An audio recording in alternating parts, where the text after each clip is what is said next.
If you don't find a way to make money while you sleep, you will have to work until you die. ये coat investment गुरु Varun buffet की सबसे famous और मेरी favourite है। इस coat का मतलब है कि अपने लिए एक और इनकम का ऐसा जरिया बनाना जहां से आपको इनकम आती रहे, चाहे आप उस दिन काम कर रहे हो या फिर छुट्टी मना रहे हो। यह डिपेंड करता है कि आपने अपनी सेविंग्स को कैसे और कहां इन्वेस्ट किया है। हेलो फ्रेंड्स, मैं हूं गौरव गर्ग फ्रॉम इन्वेस्टमेंट पे चर्चे। आज हम चर्चा करेंगे एक ऐसी इन्वेस्टमेंट ऑप्शन की जो आपके लिए इग्नोर करना पॉसिबल ही नहीं है। चलिए शुरुआत करते हैं उन इन्वेस्टमेंट ऑप्शंस को जानने के साथ जहां पर हम में से अधिकतर लोग अपनी सेविंग्स को इन्वेस्ट करते हैं। जब हमें मंथ के एंड में सैलरी आती है तो उसे स्पेंड करने के बाद हमारे पास सेविंग्स बचती हैं। उन सेविंग्स को हम जनरली सेविंग अकाउंट या फिक्स डिपॉजिट्स में रखते हैं।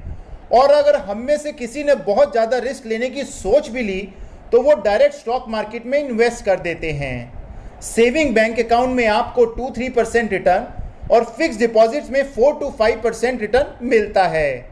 और आज के डेट में इन्फ्लेशन यानी कि महंगाई हमारे देश में 6-7% है।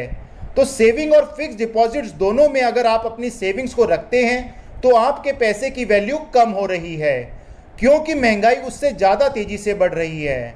या फिर आप स्टॉक मार्केट में अपनी सेविंग्स को इन्वेस्ट करते हैं और आपको ये पता नहीं है कि किस स्टॉक में यानी कि किस शेयर में इन्वेस्ट करना है, तो उसमें नुकसान होने की पॉसिबिलिटीज़ काफ़ी ज़्यादा बढ़ जाती हैं। अभी इंडिया और इंग्लैंड की टेस्ट सीरीज चल रही है और उस सीरीज के हर ब्रेक में एडवर्टीजमेंट आता है म्यूचुअल फंड सही है। वो म्यूचुअल फंड को सही क्यों बोलते हैं? क्या ये वाकई सही है? अगर आपने किसी भी बड़ी कंपनी के ऑनलाइन प्लेटफॉर्म पर बिना समझे, बिना फाइनेंशियल एडवाइजर के किसी भी बेकार से बेकार म्यूचुअल फंड स्कीम में 6-7 ईयर्स के लिए इन्वेस्ट कर दिया है तो भी आपको 8-9% का रिटर्न आ जाएगा, जो कि बैंक सेविंग अकाउंट या फिक्स डिपॉजिट से काफ़ी ज़्यादा है।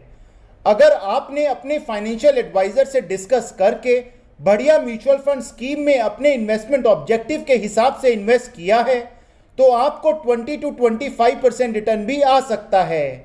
तो अगर आप देखते हैं तो दोनों ही ऑप्शंस में आपका पैसा यानी कि सेविंग्स सेविंग अकाउंट या फिक्स डिपॉजिट से कहीं ज़्यादा गुना रिटर्न्स दे सकती है। इसलिए म्यूचुअल फंड सही हैं। चलिए जानते हैं म्यूचुअल फंड्स क्या होते हैं और ये कैसे काम करते हैं। स्टॉक मार्केट में हजारों कंपनी लिस्टेड होती हैं, उसमें से कौन सी कंपनी आपके इन्वेस्टमेंट के लिए अच्छी है उसे आइडेंटिफाई करने के लिए बहुत एक्सपीरियंस चाहिए और ये बहुत ज़्यादा टाइम कंज्यूमिंग प्रोसेस भी है। उसके लिए आप क्या कर सकते हैं कि आप म्यूचुअल फंड इन्वेस्टमेंट के थ्रू फंड मैनेजर की सर्विसेज ले सकते हैं। फंड मैनेजर का काम होता है कि आपके लिए बढ़िया इन्वेस्टमेंट ऑप्शंस को आइडेंटिफाई करके उसमें आपके पैसे को इन्वेस्ट करना। मान लीजिए आपने 1000 रुपीज के साथ इन्वेस्टमेंट स्टार्ट करनी है और आपको रिलायंस इंडस्ट्रीज का शेयर खरीदना है। रिलायंस इंडस्ट्री का शेयर प्राइस अप्रॉक्सीमेटली 2000 रुपीज चल रहा है। अब डायरेक्ट स्टॉक मार्केट में आप रिलायंस में इन्वेस्ट नहीं कर पाएंगे क्योंकि आपके पास केवल 1000 रुपीज हैं और रिलायंस इंडस्ट्री का एक शेयर ही 2000 रुपीज का है। म्यूचुअल फंड में क्या होता है कि कुछ इन्वेस्टर मिलकर अपना पैसा म्यूचुअल फंड कंपनी को इन्वेस्ट करने के लिए देते हैं। फॉर एन एग्जाम्पल, हम सब 10 लोग हैं और हर जने के पास 1000 रुपीज इन्वेस्ट करने के लिए अवेलेबल हैं। हम सब म्यूचुअल फंड कंपनी के पास जाते हैं और बोलते हैं कि आप हमारा पैसा हमारे बिहाफ पर इन्वेस्ट कीजिए। तो टोटल इन्वेस्टमेंट अमाउंट 10,000 रुपीज बन जाती है। इस 10,000 रुपीज से कंपनी 5 रिलायंस इंडस्ट्री के शेयर खरीद सकती है।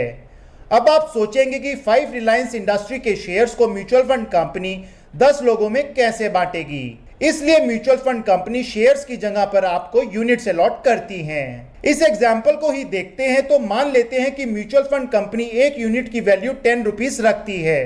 तो म्यूचुअल फंड कंपनी के पास टोटल यूनिट 1000 हुई तो हर एक इन्वेस्टर को 100 यूनिट्स मिल जाएंगी क्योंकि आपने 1000 रुपीज इन्वेस्ट किया है और एक यूनिट की कीमत 10 रुपीज है और आप उन यूनिट्स को जब भी चाहे बेच सकते हैं और बेचने के बाद 2 दिन में ही आपका पैसा आपके बैंक अकाउंट में वापस आ जाएगा। अब जानते हैं म्यूचुअल फंड के प्लस पॉइंट्स। सबसे बड़ा प्लस पॉइंट ये है कि आप म्यूचुअल फंड में 500 रुपीज के साथ भी शुरुआत कर सकते हैं और केवल 500 रुपीज के साथ ही आपको 25 to 30 कंपनीज में इन्वेस्ट करने का मौका मिल जाता है, जो कि 500 रुपीज के साथ डायरेक्ट स्टॉक मार्केट इन्वेस्टमेंट में पॉसिबल नहीं है। दूसरा बड़ा प्लस पॉइंट है कि बहुत ही नॉमिनल फीस, जो कि आपकी फंड मैनेजमेंट फीस होती है, उसमें आपको एक बहुत ही एक्सपीरियंस और सॉलिड पास ट्रैक रिकॉर्ड वाला प्रोफेशनल यानी कि फंड मैनेजर मिल जाता है।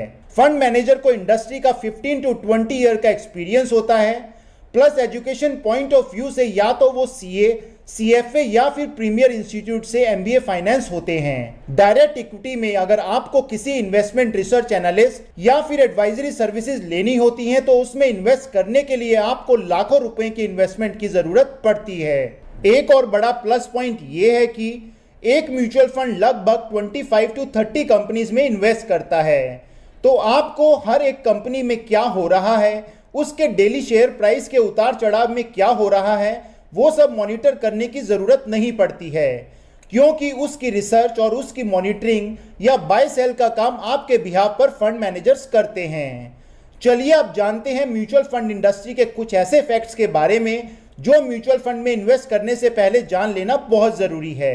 म्यूचुअल फंड इंडस्ट्री में लगभग 45 म्यूचुअल फंड कंपनीज हैं और उसमें से HDFC और Nippon mutual fund company stock exchange पर भी लिस्टेड हैं और इन 45 म्यूचुअल फंड कंपनीज में 5 करोड़ इन्वेस्टर्स ने मिलकर 30 लाख करोड़ रुपीस इन्वेस्ट किए हैं। सभी म्यूचुअल फंड इन्वेस्टमेंट कंपनीज को securities exchange board of India यानी कि सेबी की गाइडलाइंस को ध्यान में रखकर ही फंड मैनेज करने होते हैं। अब मैं आप लोगों से बहुत ही इंपॉर्टेंट चीज शेयर करने जा रहा हूं, प्लीज उसे ध्यान से सुने।